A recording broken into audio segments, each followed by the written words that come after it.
Something is seriously off, and I know you feel it too because every time I bring this up, whether it's in a conversation or in a comment section, people immediately start sharing their own list of things that just don't seem right anymore. And it's not the big headline stuff. It's the small, quiet, everyday stuff that you notice when you're driving through your town or walking through the grocery store or just sitting on your front porch looking at a neighborhood that used to feel completely different than it feels right now. And none of these things happened overnight. That's the part that really gets to me. These changes crept in so slowly that by the time you looked up and noticed, the thing you were looking for was already gone. And I want to be honest with you. This one scares me a little, because when you start putting all of these small changes together, the picture that forms is not a small picture, it's a really big one. And I think millions of people are seeing it right now, and most of them don't know who to talk to about it. So let's talk about it. Half the stores in your town are closing, and nobody seems to be alarmed. Have you driven through a shopping center lately? I mean, really looked at it. Not just pulled in, parked, and gone to the one store you needed, actually looked at the strip mall. Because if you do, you're going to notice something that would have been shocking 10 years ago, but has somehow become completely normal. Half the storefronts are empty, and the ones that aren't empty have signs in the window that say store closing or everything must go. And it's not just happening in one town, it's happening everywhere. Coresight Research, which is a firm that tracks retail closures, projects that up to 15,000 retail stores will close in the United States in 2026 alone. 15,000.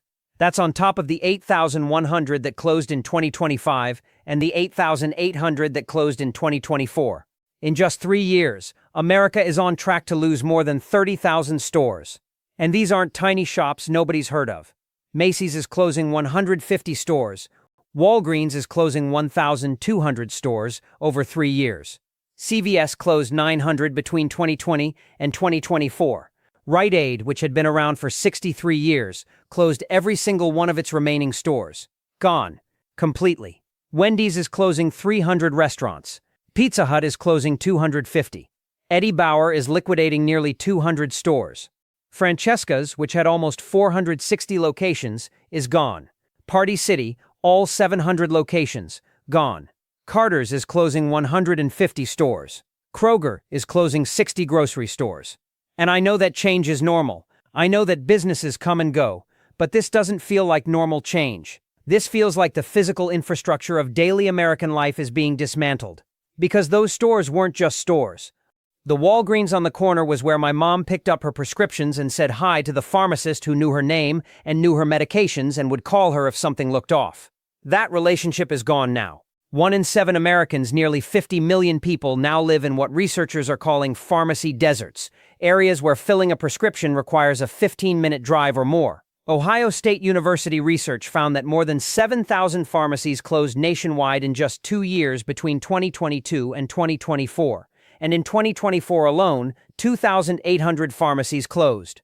The researcher leading the study said the trend is dramatic and frightening and that closures are increasing in prevalence.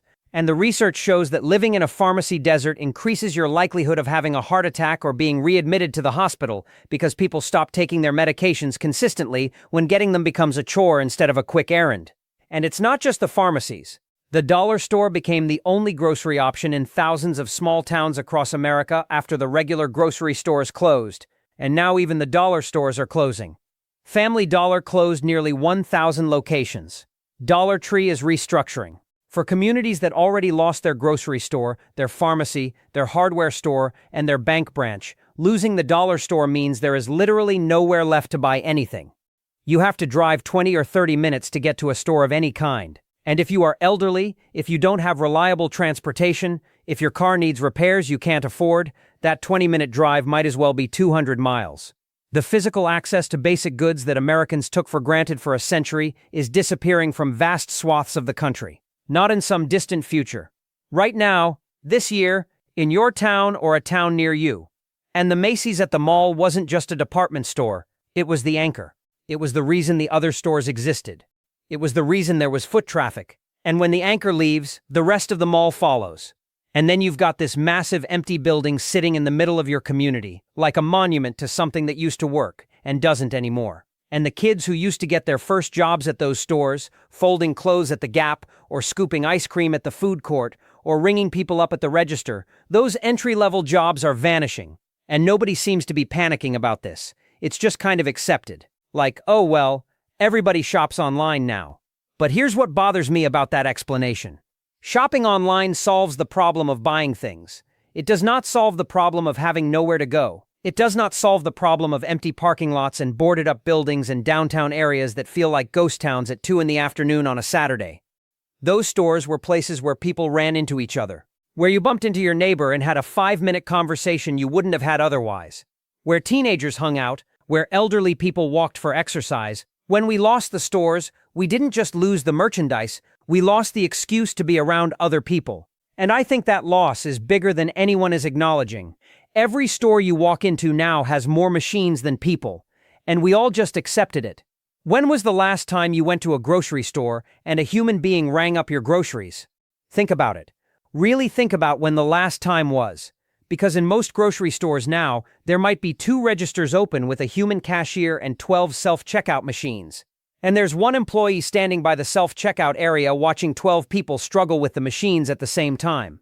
And you're standing there scanning your own groceries, bagging your own groceries, looking up the code for bananas, trying to figure out why the machine keeps telling you there's an unexpected item in the bagging area, and the whole time you're doing a job that somebody used to get paid to do. And you're doing it for free. You are doing unpaid labor for a corporation that is saving money by not employing a cashier. And somehow we all just accepted this. There wasn't a vote, there wasn't a conversation. They just replaced the people with machines, and we adapted, because what else were we going to do? And it's not just the grocery store. Have you called your bank lately? You're not going to talk to a person. You're going to talk to an automated system that asks you to say your problem in one sentence and then misunderstands what you said, and routes you to the wrong department, and then puts you on hold for 45 minutes, and then the call drops and you have to start the whole process over again. Have you tried to check in at a doctor's office? A lot of them have kiosks now. You walk in and instead of talking to a receptionist, you check in on a tablet. Have you been to an airport recently? There's almost nobody at the counter. You check in on a machine. You print your bag tags on a machine. You drop your bags on a conveyor belt. You scan your boarding pass at a machine. The entire process from the curb to the gate can be done without speaking to a single human being. And I understand efficiency. I understand that labor is expensive and technology is cheaper. But what nobody is talking about is what it's doing to us psychologically to live in a world where human interaction has been systematically removed from every transaction in our daily lives. Every time a cashier is replaced by a screen, a tiny thread of human connection is cut, and each one seems insignificant by itself. But add them all up, thousands and thousands of tiny threads, and you end up with a society where people go entire days without having a real conversation with another human being. And then we wonder why 41% of Americans are lonely. We engineered the loneliness, we automated it, and we're all standing in the self-checkout line pretending this is progress. And the jobs that those machines replaced were not just jobs, they were points of contact. The cashier at the grocery store who recognized you every week and asked about your kids, the bank teller who knew your face and noticed if something seemed off about a withdrawal, the receptionist at the doctor's office who remembered that you were nervous about your test results and softened her voice when she called you. Those were not transactions, they were micro-relationships. And micro-relationships are the connective tissue of a community. When you remove them systematically across every industry simultaneously, you don't get efficiency, you get a society of people who interact with screens all day and feel vaguely hollow by the end of it, and can't figure out why. And I've talked to people who worked those jobs, the cashiers, the bank tellers, the receptionists, and they will tell you that those jobs weren't just about the task, they were about the people. They liked their regulars, they cared about them, they noticed when Mrs. Henderson didn't come in on Thursday like she always did. And they'd wonder if she was okay. That kind of passive caring doesn't exist in a self-checkout world. Nobody notices when Mrs. Henderson stops coming because the machine doesn't know who Mrs. Henderson is. The machine scans barcodes. It doesn't scan faces. Nothing you buy is built to last anymore, and that is not an accident. My parents had a refrigerator that lasted 25 years. I'm not exaggerating. It was a Frigidaire. It was kind of an ugly cream color, and it ran from the mid-1970s until the early 2000s. No repairs, no issues. Just a refrigerator that did its job for a quarter of a century. The refrigerator I bought 6 years ago has already needed 2 repairs, and the ice maker stopped working after 18 months. And I know I'm not the only one because every time I mention this, people immediately share their own version of the same story. Their washing machine lasted 3 years. Their dryer started making a grinding noise after 2. Their dishwasher's control panel died after 14 months, 1 month after the warranty expired, and this is not a coincidence. There is a term for this that most people have heard but don't fully understand. It's called planned obsolescence, and it's not a conspiracy theory. It's a documented, intentional business strategy where products are designed to fail or become outdated within a specific time frame so that you have to buy a replacement. The European Parliament published a study on planned obsolescence that confirmed manufacturers deliberately design products with shorter lifespans to drive repeat purchases. They use cheaper components. They make repairs deliberately difficult or impossible. They glue parts together that used to be screwed together. They use proprietary screws that require special tools. They make replacement parts unavailable. And they release software updates that slow down older devices, which Apple was literally fined for doing. In the 1960s and 70s, the average lifespan of a major appliance, a washer, a dryer, a refrigerator, was 20 to 25 years. Today, it's 6 to 13 years, depending on the appliance. In some cases, it's even less, and the cost hasn't gone down to reflect the shorter lifespan. In many cases, the cost has gone up, so you're paying more for something that lasts half as long. And the waste is staggering. The EPA estimated that Americans generate approximately 12 million tons of furniture and furnishing waste per year. E-waste, discarded electronics, totals approximately 6.9 million tons per year in the U.S., making it the largest e-waste producer in the world. And I'm old enough to remember when you bought a piece of furniture and it was heavy and solid and your children inherited it. My grandmother's dining table was in my family for 4 generations. You cannot pass down a table from a certain Swedish furniture store to the next generation because it's made of particle board and it will not survive the move. We have become a disposable society living in disposable houses, filled with disposable objects that we replace on a cycle that benefits the manufacturer and bankrupts the consumer. And everybody notices it. Everybody mentions it. Nobody seems able to stop it. And there's a whole other dimension to this that most people don't think about. We used to fix things. My father could fix the washing machine, the dryer, the lawnmower, the car. There was a repair shop for everything. A TV repair shop, a shoe repair shop, a tailor, an appliance repair service that the guy ran out of his garage, and those repair shops are almost all gone now because the products are designed to be unrepairable. John Deere, the tractor company, locked their tractors' software so that farmers couldn't repair their own equipment. They had to take it to an authorized dealer, pay dealer prices, and wait for dealer availability. Sometimes during harvest season, when a broken tractor could mean the difference between a profitable year and a devastating loss. The right to repair movement has been fighting for years to restore the basic right to fix the things you own. And the fact that the right to repair the thing you bought is something that requires a movement tells you how far we've drifted from the world our grandparents lived in. They would have laughed at the idea that you couldn't fix your own tractor, or your own phone, or your own refrigerator. The idea that the company that sold you a product could prevent you from repairing it would have been incomprehensible to them. And the environmental cost of this disposable culture is staggering. The average American generates approximately 4.4 pounds of trash per day. That is almost double the global average. We are producing, consuming, and discarding at a rate that would horrify any previous generation of Americans. And the landfills are filling up, and the oceans are filling up, and the microplastics from all of this discarded stuff are now inside our bodies, inside our blood, inside newborn babies. The disposable economy is not just wasteful, it is poisoning us with the waste it creates. Kids don't play outside anymore, and the playgrounds are empty, and that should terrify us. Drive past any neighborhood playground on a Saturday afternoon in the summer. Tell me what you see. Because what I see in town after town is an empty playground. The swings are not swinging. The slides are not being slid down. The basketball courts that used to have kids on them from morning until dark are empty. And I understand that the world has changed. I understand that there are safety concerns that didn't exist when I was a kid. I understand that screens are more appealing than a swing set, but the absence of children from the outdoor world is one of the most unsettling changes I've noticed, and it happened so gradually that we barely registered it. A study published by the University of Michigan found that children's outdoor play has declined by approximately 50% over the past generation. The average American child spends 4 to 7 hours per day on a screen depending on age, and the time spent outside in unstructured play, without adult supervision, the kind of play where you make up the rules and resolve your own conflicts and learn how to navigate the physical world, has been nearly eliminated from childhood. And the consequences are not theoretical. Childhood obesity rates have tripled since the 1970s. Approximately 20% of children ages 6 to 19 are now obese, not overweight, obese.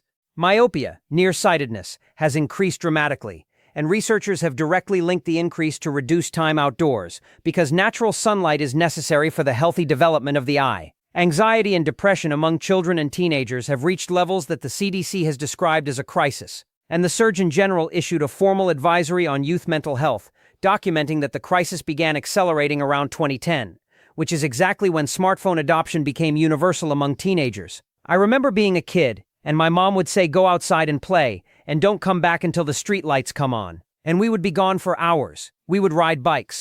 We would build forts. We would play capture the flag with every kid on the block, and the parents weren't hovering. They were inside doing their own thing. And we were fine. We scraped our knees and got poison ivy and fell out of trees and dealt with it.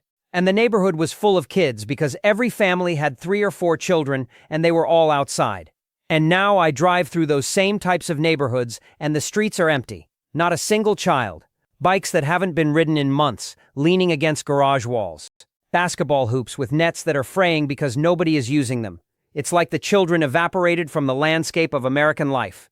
And I want to be careful here because I'm not blaming the parents. I'm not blaming the kids. I'm trying to understand what changed in the environment, in the culture, in the economy, in the technology that took childhood outdoors, which was the default for all of human history, and moved it indoors to a screen. Because whatever that force is, it is powerful enough to override millions of years of human development, and I don't think we've fully reckoned with what that means for the generation that is growing up inside it. And the physical consequences are already visible. I help out at a local community event every summer, and I have noticed something that the parents around me have also noticed, but nobody wants to say out loud. A significant number of children cannot run without getting winded, cannot throw a ball with accuracy, cannot climb a rope or hang from a bar for more than a few seconds. The basic physical competencies that every generation of human children developed naturally through outdoor play are absent because they have not done the things that develop them. They have not climbed trees, they have not thrown rocks at creek banks, they have not wrestled in the grass, they have not jumped off swings. They have not done the instinctive ancient mammalian play behaviors that develop coordination, spatial awareness, grip strength, cardiovascular endurance, and risk assessment. And the psychological consequences may be even more significant. Unstructured outdoor play is where children learn to negotiate, to compromise, to lead, to follow, to lose gracefully, to resolve conflicts without an adult intervening, to tolerate boredom and figure out what to do next without being given options on a screen. Every one of those skills is developed through practice, and the practice ground was the neighborhood. The sidewalk, the backyard, the empty lot behind the house. Those practice grounds are empty now. And we are producing a generation of children who are technologically fluent and socially underdeveloped.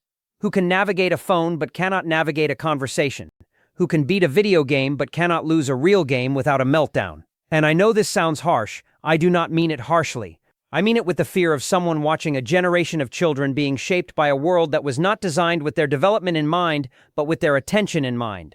Because attention is what the platforms monetize, and children have a lot of it. Everything now costs a subscription, and your grandparents would not believe what we pay monthly for things that used to be free. This one really gets under my skin because it's so pervasive that we've stopped noticing it. Everything in your life is now a monthly subscription. Think about what you pay every single month that your parents or grandparents would never have paid for. Streaming services. Netflix, Hulu, Disney+, HBO Max, Apple TV, Peacock, Paramount+, Amazon Prime Video. If you have all of them, you're paying over $100 a month just to watch television.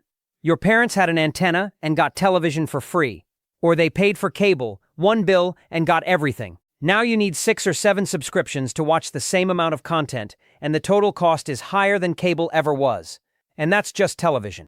You're paying a subscription for music, for cloud storage, for your security camera system, for your password manager, for the app that tells you what's in your food, for the meditation app, for the fitness app, for the news, for your email service, for software that you use to buy once and own forever, but now costs $20 a month for the rest of your life. Microsoft Office used to be something you bought on a CD for $150 and installed on your computer and it was yours. Now it's $100 a year, every year, forever. Photoshop was a one-time purchase. Now it's $23 a month for the rest of your life. Your car might have a subscription. BMW tried to charge a monthly fee for heated seats that were already physically installed in the car. Some cars now have subscription features for remote start, for GPS, for safety systems that are built into the vehicle you already purchased. And the thing that really gets me is that we went from an ownership economy to a rental economy, and nobody asked us if that was okay. We used to buy things and own them: music, movies, software, tools. Now we rent access to everything, and the moment we stop paying, the access disappears. You don't own your Spotify library, you don't own your Kindle books in most cases, you don't own your cloud storage. If you stop paying, it all vanishes. And the monthly costs add up in a way that is almost invisible because each one seems small. $15 here, $10 there, $7 for this, $13 for that. But when you add up every subscription in the average American household, studies have found the average person spends over $200 per month on subscriptions, and many people spend over $300. That's $2,400 to $3,600 per year on things that most of our parents got for free, bought once or simply didn't need because the analog version worked just fine. And the subscription model is designed to be sticky. They make it easy to sign up and hard to cancel. They hide the cancel button. They make you call a phone number instead of clicking a link. They offer you a discount to stay. The business model is literally built on your inertia, on the hope that you'll forget you're paying or that the hassle of canceling will outweigh the cost of continuing. And we are all just living inside this machine, swiping our cards every month for access to things our grandparents would be baffled that we pay for, while the companies that own the platforms extract a small amount of money from a large number of people every single month, forever. And the subscription creep has invaded places you would not expect. Some printers now require a monthly subscription to use the ink cartridges that you already purchased. If you cancel the subscription, the printer refuses to print even though there is ink in the cartridge that you paid for. Peloton sells a $1,400 exercise bike that becomes essentially a clothes rack if you cancel the $44 per month subscription for classes. Your car satellite radio is a subscription.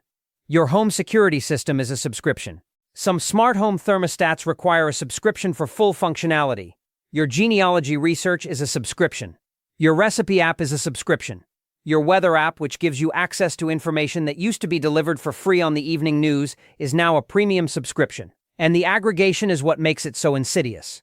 If you have Netflix, Spotify, iCloud, Microsoft 365, your home security service, your car satellite radio, a fitness app, a news subscription, Amazon Prime, your antivirus software, and a couple of other things you signed up for and forgot about, you are easily spending $250 to $400 per month. That is $3,000 to $4,800 per year on recurring charges for things that either used to be free, used to be a one-time purchase, or simply didn't exist because the analog alternative worked perfectly well. Your grandparents bought a set of encyclopedias once, and the whole family used them for 20 years. You pay for Wikipedia indirectly through internet service that costs $70 a month, and use it on a phone that costs $1,200 and has a data plan that costs $80 a month. The total cost of accessing information has gone from a one-time encyclopedia purchase to a permanent monthly extraction that never ends. And the companies have figured out that the recurring revenue model is the most valuable business model in the history of commerce. Because once you are inside the subscription, the friction of leaving is higher than the cost of staying. And they know that, and they designed it that way. And every month, the money leaves your account automatically, silently, permanently, while you pay for the privilege of renting a life that your parents owned. People look different than they did 30 years ago, and I don't think enough people are asking why. This is a sensitive one, and I want to approach it with compassion, because I'm not trying to shame anyone. But something has physically changed about the American population over the past 30 years, and I think we need to talk about it, because the numbers are truly alarming. In 1990, no state in the United States had an adult obesity rate above 15%. Not one. Today, every single state has an obesity rate above 25%. And 23 states have rates above 35%. The national adult obesity rate has climbed from approximately 12% in 1990 to over 42% today. That is not a gradual drift. That is a population-level transformation that has occurred within a single generation. And it's not because Americans suddenly became lazy or lost willpower. Something changed in the food, in the environment, in the chemicals, in the lifestyle, in the stress levels, in the hormones, in the sleep patterns that rewired the metabolic systems of an entire nation. And I think the food is the biggest part of it. The United States allows over 10,000 chemical additives in our food supply, many of which are banned in Europe, in Canada, in Australia, and in Japan. Red dye, number 3, which was used in candy and baked goods, was banned in several countries years ago because of links to cancer and behavioral issues in children. The US only banned it in 2025. We were behind by decades. Brominated vegetable oil, which was used in some sodas and sports drinks, was banned in the EU and Japan years before the FDA finally acted. Potassium bromate used in bread is banned in the EU, UK, Canada, and Brazil.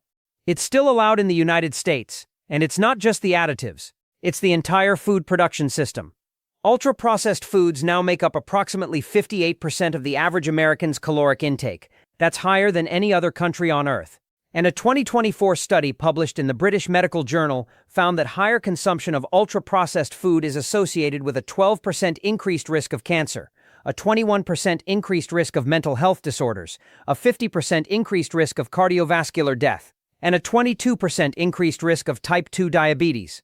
And the food companies know this. They engineer these products to be hyper-palatable, which means they are specifically designed to override your body's satiety signals so that you eat more than you need.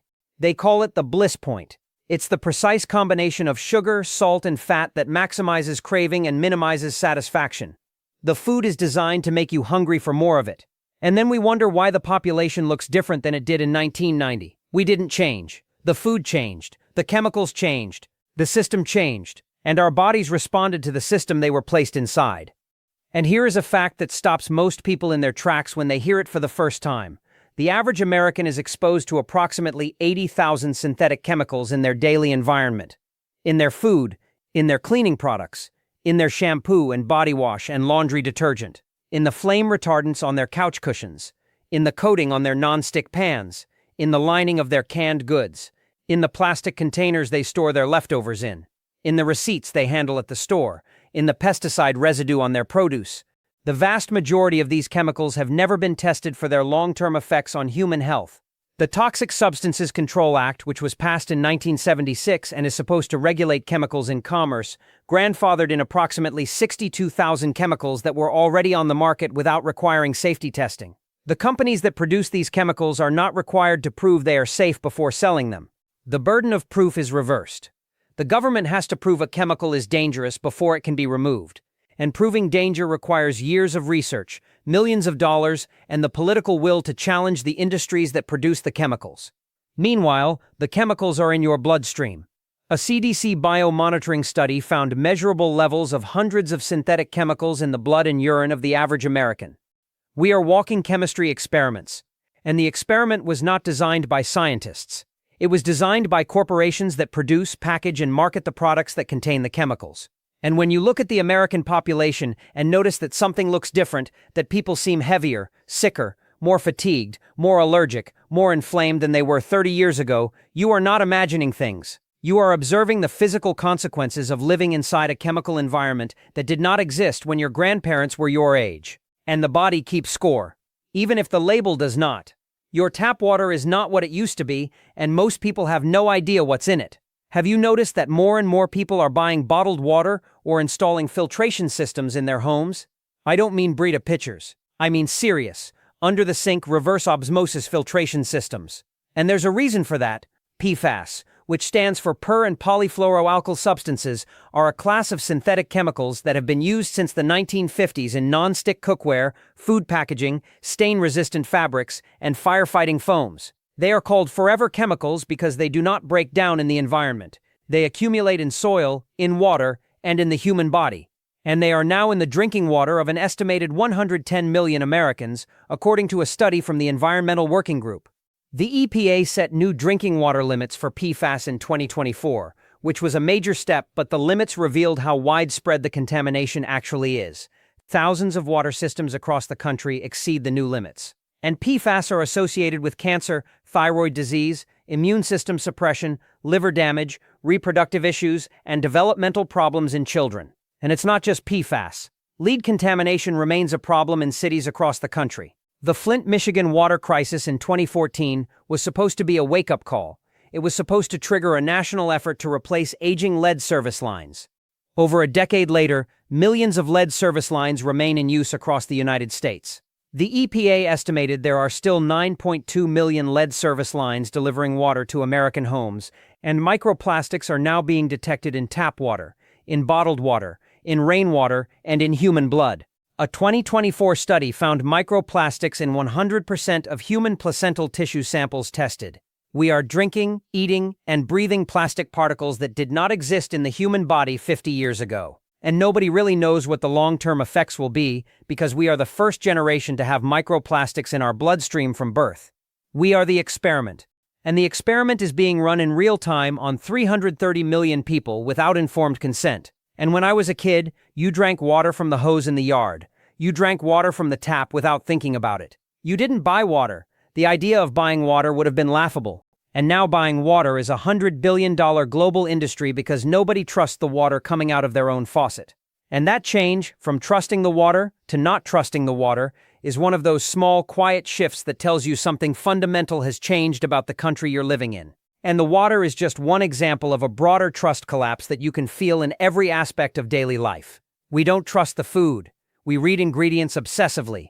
We buy organic. We avoid seed oils. We check for additives that our parents never knew existed because they didn't need to, because the additives weren't in the food. We don't trust the medicine. We question our doctors.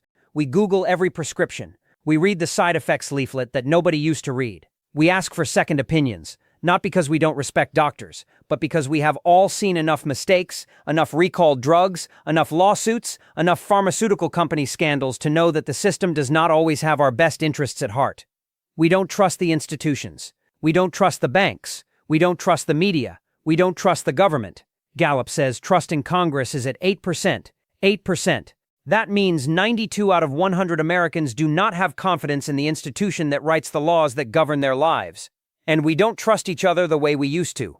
The General Social Survey has tracked interpersonal trust since the 1970s. The percentage of Americans who agree that most people can be trusted has fallen from approximately 46% in 1972 to approximately 30% today. We went from a society where nearly half the population believed in the basic trustworthiness of other people to a society where less than a third does, and you feel that decline in the texture of everyday life. In the locked dissolved display cases at the pharmacy, in the security cameras at every door, in the package delivery instructions that say leave in a hidden location, in the Ring doorbell that records everyone who walks past your house. We are living in a low-trust society, and every product, every service, every design choice in the built environment now reflects that low trust. And it feels different. It feels like something is off, because something is off. The trust that used to be the invisible foundation of everything, from leaving your door unlocked, to lending your neighbor a tool to letting your kid walk to school, has eroded to the point where its absence is now the defining feature of American daily life. Shrinkflation is stealing from you in plain sight, and once you see it, you cannot unsee it. This is the one that I think makes people the angriest because it feels so deliberately sneaky. Shrinkflation. You're paying the same price or more for less product. And the companies are hoping you won't notice, but you are noticing.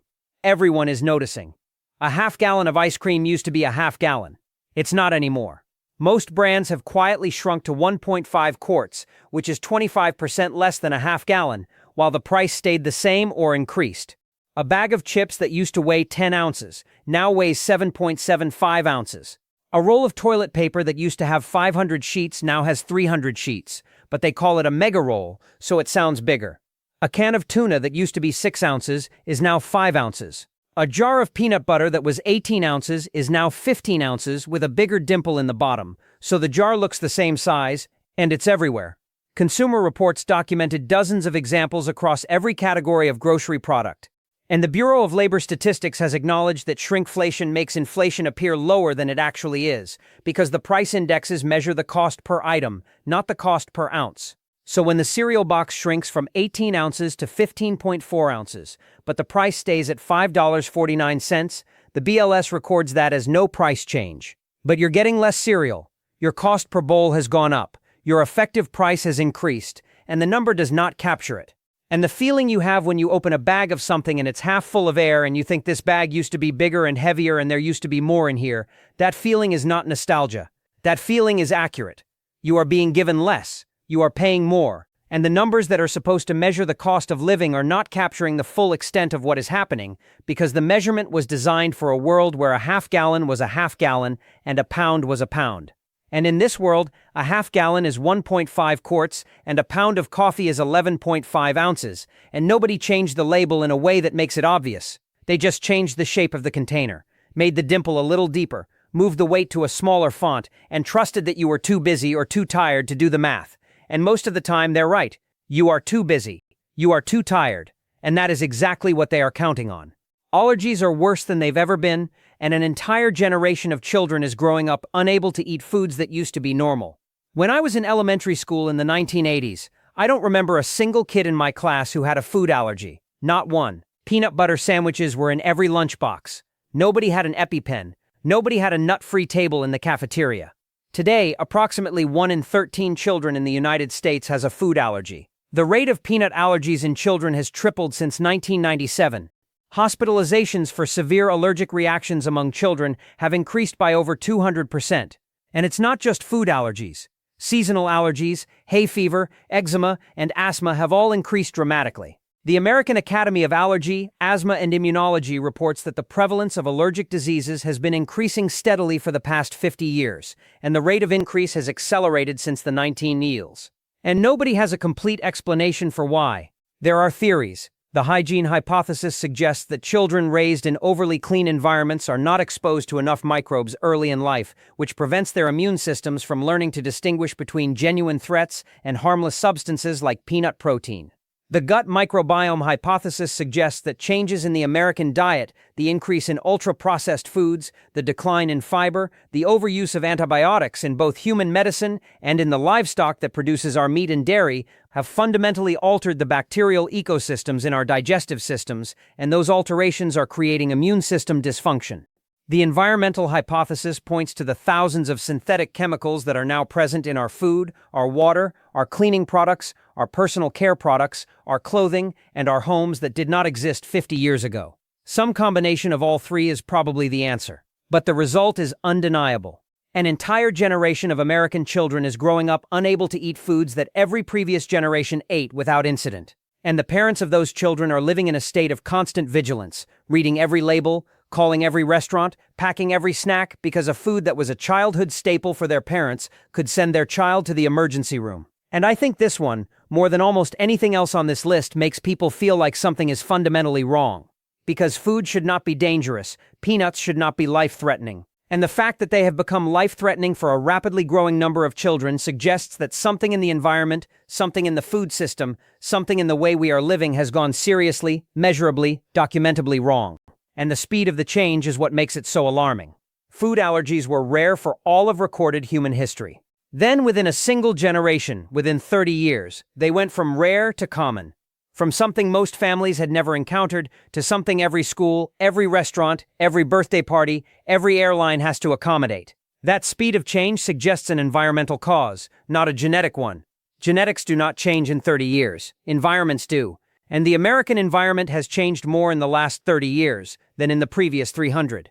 The food has changed. The water has changed. The air has changed. The chemicals in our homes have changed. The medications we give our children have changed. The soil our food grows in has changed. The bacteria in our guts have changed. The amount of time we spend outdoors has changed. The amount of sunlight we get has changed. Everything has changed. And our bodies are responding to everything at once. And the allergies, the obesity, the autoimmune conditions, the mental health crisis, the fertility decline, these are not separate epidemics. They are one epidemic with multiple symptoms.